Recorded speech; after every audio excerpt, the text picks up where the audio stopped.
No. Speaking Zoboriyanta, wearing his sweet flowers afar, beyond and bent in the moon and a mountain, following yonder star, whose down on the star light, star of royal beauty bright. Most one leaders to proceeding, guide us to thy perfect love.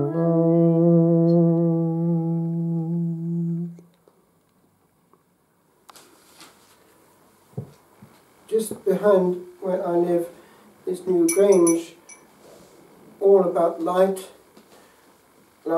in a dark world, a world of mystery and shades. Indeed, much of the Old Testament itself seems to be bathed in something of that shade. They're not quite sure what is beyond. And only with the Gospel do we have that full explosion of light. So these wise men, coming possibly from some Zoroastrian cult, were coming from a land of shades and uncertainty, and yet there was a glimmer of light coming through. There was light in their heart, they were of good will, and it was what the Lord zoomed into, as he does in human history. We need to do the same. People out there are in degrees of shade, grey, and indeed darkness. Nearly on a daily basis I get some report of somebody who has ended it all and taken a shortcut into what may be beyond. They are already in darkness to get to that point. Darkness of confusion, darkness of pain, darkness of the light of consolation of someone who listens and understands. There is isolation out there. The cosmos is cold. Indeed, sometimes one might find people coming to one, even in confession, wanting absolution before they commit suicide, indicating the kind of confusion that's in people's mind, even on a catechetical and theological level. They are not aware of the issues involved. And so the Lord, as he looks down upon this globe, sees all that. When Armstrong was leaving the atmosphere and seeing the Earth suddenly forming before his eyes, after getting out of Earth's clouded atmosphere, he saw a ball, not quite circular, it's more of an orange as regards its shape, or nearly an egg. And he is reported to have said, as he looked through the porthole of the capsule, "Strange to think that in one small bow there's so much pain," which says it all.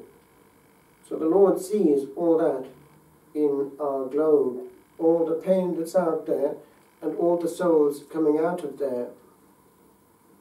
Mathematicians will tell us that it is on average at the rate of 2 per second. So even since we've started this celebration, quite a few have had that experience of crossing the frontier. Some unexpectedly dropping to sleep and waking up in the beyond, others crashing into it. Indeed, I was just reflecting today how a friend of mine who had been in the RAF was talking to me one day in the graveyard as we were burying a neighbour of ours, and we were noticing a whole row of graves with RAF emblems on them, all the same, and I was wondering what they were doing there. And he explained, well, actually they were being trained for trying to fly these aeroplanes, and they were amateurs, well, not amateurs, but they were being performed, professionally trained, and they didn't know quite what altitude was about, and so they went into what was euphemistically called thick cloud. In practice that meant they went into a cloud and ended up in Snowdon Mountain, and that was the end of their existence before anything else happened as regards their career. But these people, presumably one fraction of a second after, discovered all as they opened the eyes of their souls into something which right now for us is hidden and has always been hidden for mankind on this side of time. So that is the optic when we come into this first full explosion of light in the Gospel, of which this star is just a glimmer. The light had arrived, the dark centuries of waiting were over, and in the East this feast is often referred to as that of the illumination. Baptisms would happen and so on. It is in parts of the world really the equivalent of our Christmas in the West. It's a big and ancient feast, and the very word is Greek, indicating its antiquity. It comes through to us as manifestation or revelation, and it is the Lord manifesting himself, not only actually there in the grotto, but also in the waters of the Jordan, and also at Cana of Galilee, and his disciples saw his glory. As regards his kingship, he, in this existence, chooses the hiddenness of a child, and the hiddenness also of a child born in poverty. He also chooses the way of the cross and rejection, indicating to us where glory is and is not. The issue is then. For him, he died in full command. He breathed his last deliberately. It is accomplished. He knew, and he knew when, and it was at that point that all that darkness was at last illumined. No one could get into heaven until that word was pronounced, and that word could not be pronounced unless that child was born. But it was on our humanity that humanity was redeemed. Now, as one looks around, one sees the human ants, as it were, of history, people going around in our cities, unknown to each other, uncared for by each other, and therefore more a prey to that loneliness which leads to depression and abandonment of light and hope. What's the point of struggling? Let's end it all. And yet, what a pity.